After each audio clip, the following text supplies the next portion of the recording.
Welcome back to our discussion of the TV shows / sitcoms and the history of television. Yeah.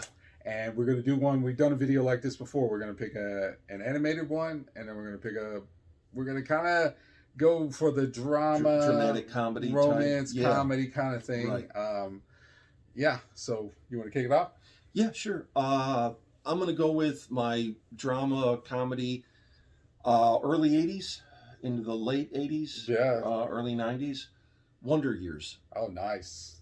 I know a lot of people, including myself, grew up watching Fred Savage, man. Fred Savage, you relate to it, and sometimes a little goofy. Yeah, he pauses in the hallway talking to Winnie, and he's got the voice in his head, Daniel Stern. You got to give props. Oh, yeah. But it's a good show, and it, more than anything, about family. Yeah. About growing up as a kid. Going through all the kid things we all went through, the voice in our head, always telling us stuff. Oh, that's bad. Oh, I look ridiculous. I forgot my pants when I went to school or something. Whatever the case might be. But also poignant parts in it, because it's the dramatic part, would be taking place in the 60s and the 70s. Yes. Around the Vietnam War. And I remember here recently, I was reading about an episode, and I know I saw it. It was one of the boys in a previous episode where the neighbors had gone off to Vietnam. Well, in this one, at the end of the episode, the mother gets a letter. Yeah, I remember that. And Fred Savage and his brother, I don't know the guy's name, but they're standing with his father, and his father's just holding him. And it says, as a father who knows the loss of life in a war would do, because he understands. Yeah. It just very powerful moments in that whole series. Yeah, and I was always, you want to relate yourself to the Fred Savage character because you got your goofy best friend with the glass, and then you got the girl next door that you got a crush on, and it never seems to quite work out. Yeah, you almost get there, and it looks like it's going to happen, and then it doesn't. Yeah, I was always I liked the Wonder Years. I don't think I've seen as much as I thought I did. Yeah, same here. But I saw a good chunk of it. You got to give the shout out to Ben Stein too. Oh man, Ben Stein was in it, and the dad. I always liked the dad. Dad was good. Yeah. So that I really enjoyed. I think they did some like a show later on where he was like grown up or something. I don't know. Now that I don't know. Boy Meets World or something. Maybe, but I don't know. I couldn't tell you if that's it or not. Okay. I never watched it. Who knows? Anyway, I'm going to go with one that's I don't think is really well known. I haven't seen any of it. And but it's got actors in it that people have seen now, and some of them are in the Marvel Cinematic Universe. But it's called Everwood. Everwood, yeah. You got Treat Williams, who's Treat Williams. He's a doctor from New York, a very successful doctor, and he's got a son, Gregory Smith, and then a daughter. I forget who the daughter is. I don't think she's that known of an actress, but they moved to a small town called Everwood. I think it's in Colorado. And he moves there, and obviously he has trials and tribulations to it, and it's comedy and it's drama and it's got romance in it. Gregory Smith goes to high school, and he's dealing with the loss of his mom, and also I don't think him and Treat Williams are really close, so there's some tension there. But he comes across Emily Van Camp, who is kind of a love interest. She was just in the Falcon and the Winter Soldier. Oh yeah, okay, yeah. And then young Chris Pratt. Really? Yeah. They play brother and sister, Emily Van Camp and Chris Pratt. Wow, I didn't know. Yeah. And his teeth on that. At first, Chris Pratt is kind of like the bully to Gregory Smith, and then they end up becoming friends later. But it's on for, I think, 4 or 5 seasons. It's not on as long as you would think, but to me, it's just a great arc story. You got a kid who's trying to figure things out. He's close to graduating from high school. He wants to figure things out, and just like I said, dealing with the loss of your mother and trying to reconnect with your father and things like that, moving to a new town and stuff like that. And Treat Williams is great, just great. He's one of the guys, as an aside here, that I'd like to do like a supporting. Yeah, definitely. A little dive into his filmography, because I'm a big Treat Williams fan, man. Yeah, he's great at that. And it's something different for him, because, most of the time Treat Williams plays like the the what is it, the substitute, or he's in different things to do in Denver for your dad, right? Or, but this is like he's a really good guy. He's doing what he can and all this stuff, trying to raise his kids, doing free health care, for the people of the town, free. It's just because he loves his job, and there's some great supporting roles in there too. It's really good. It's a good, wholesome, clean series. It was on the WB. That's another one like we had when we had gone through here earlier. We had talked about the comedy show Coach. Yeah, and it's one I had missed. Here's another one that I know you've recommended. I think a lot of people have missed, so don't feel too bad. Stuff goes under the radar, but yeah. So we're gonna do an animated one now. Right? Animated, yeah. I'm gonna go with. I grew up on 2 shows as a kid that I can remember, animated shows. One of them was G.I. Joe. Nice. And that was my favorite, man. That was my favorite. I had a bunch of G.I. Joe figures.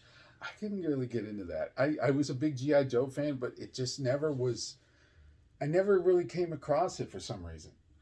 Kids. At least what I can remember as a kid, kids fell in 2 different categories. You're either a remote control car, model airplane, type of guy, or you liked action figures. And me, I was a huge action figure fan. I like action figures. And I like G.I. Joe. I don't know, for some reason, I just never came across it. Maybe I was too busy watching Bugs Bunny. Well, I did. I watched that too. I don't know what it was about G.I. Joe. It was the animation. Well, I tell you what it was too, was the first comics I ever started reading. I know we're talking anime. First comics I ever started reading were G.I. Joe comics by Larry Hama. Nice. And that, I can't remember what came from. I'm fairly certain it was the cartoon first. But yeah, I was big on military guys fighting Cobra, and I'm going to settle this right now. Not Cobra Commander, Destro, man. Destro kicked butt. Tail. Yes.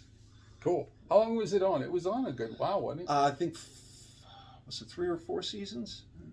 Yeah. And then they did some reboots later, but just a heck of a show, man. I mean, Snake Eye, everybody loves Snake. Snake is like the Wolverine of G.I. Joe. Nice. I thought you were going to bring up like the A-Team or something.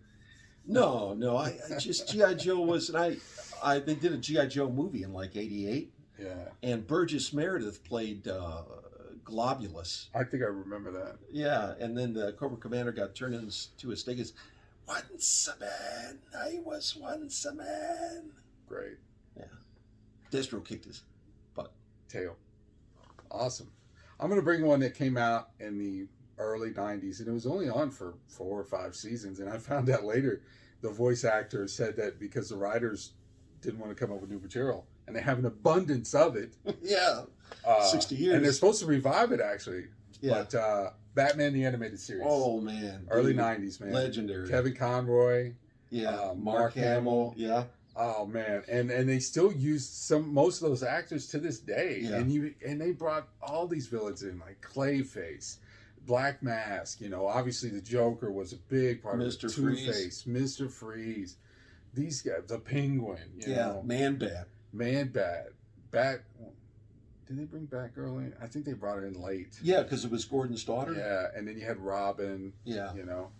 But yeah, that to me, and like I said, I think our first video on this channel was our top 4 Batman. And Kevin Conroy is the voice of Batman to me. Anything that's animated, if Kevin Conroy's in it, I'm going to watch it.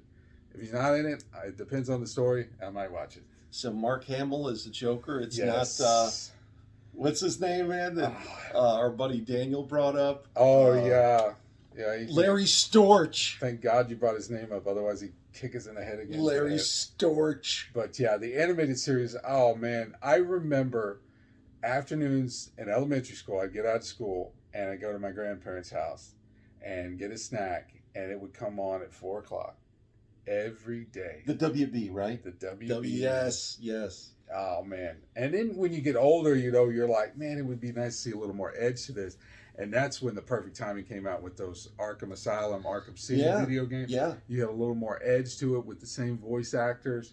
It was great. Didn't they do, and I know they've done a lot of Batman animes, so that's the most legendary one. That's the one everyone goes to, and we know that.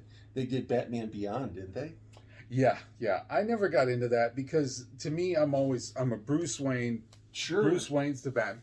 When you get into that Batman Beyond and he's training another Batman, you start to lose me on that. Yeah, no, I got you. I even get into the Dark Knight stuff where he's too old to be doing it, but you still root for him because it's Bruce Wayne. You know, you want him to be Batman forever, even though you know he can't.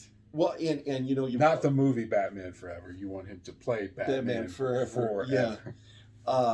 You didn't bring up Kevin Conroy, bring up Mark Hamill. I'm sure there is a litany of guest star voices that were on there. I forget the woman's name, and I looked it up a million times. The woman that does the voice of Harley Quinn, and she still does Harley Quinn to this day. Yeah, I believe it. Yeah. So, and the only knock that I have on it now, but it's more comical. It's not really a gripe that I don't like it. It's his Two-Face, his blue face. Yeah. He's got a blue face. But, I mean, it's an animated early 90s. You had to distinguish the Two-Face. Yeah. So I get it. You didn't want to make it horrifying the real Two-Face with all the scars and stuff. So you make it blue, whatever. I dig it. Well, you know? And there were some episodes, not horrifying, but, dude, they were dead serious. Like the Mr. Freeze arc. Oh, yeah. About his wife, man. Dude, those were nominated, if I'm not mistaken. Oh, they were great. I remember when they started to shoot it or whatever, they did the voices, and of course you didn't see anything. When they brought the actors just to see the intro, which the intro was always great too. I love that. Yeah. They were like jaws open, like, oh my God, this is the greatest thing in the world. But Batman animated series. So we're trying to branch out. We're not trying to just stay with sitcoms. I know this is what it started, and probably the next video we'll go back to a sitcom, but there's such a broad variety of shows. Yeah. This series forever. is going to go on forever. Yeah. Until they kick us off YouTube. Yeah. Next week. Yeah, probably. Well, it's been fun. But it's been a while since we've done one of these. Yeah, we're trying to get back on track. We've been on vacation for a while. Yeah. So, we're trying with this particular, you probably need to do 2 of these a week to try to. Oh my God! I don't think we'd still make a dent in how many shows there are, and we still wouldn't talk about every show. No, I know I haven't seen every show. These go on for 30 years. We'll see you in 30 years.